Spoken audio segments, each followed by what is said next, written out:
Jeg tror, at kodeordet for marketing og kommunikation i 2016 og også i de kommende år kommer til at handle om det at lave strategi i en meget, meget foranderlig verden. Vi plejede jo i gamle dage at sige strategi, marketing, branding og kommunikation havde sådan en 5-6-7 års horisont foran sig.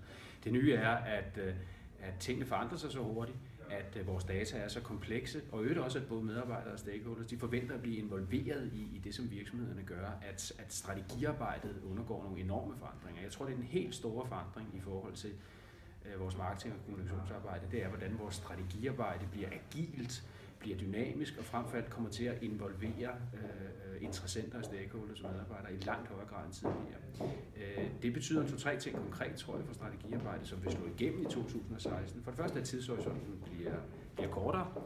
For det andet, at man involverer langt flere kunder, brugere, interessenter og medarbejdere i arbejdet sådan upfront.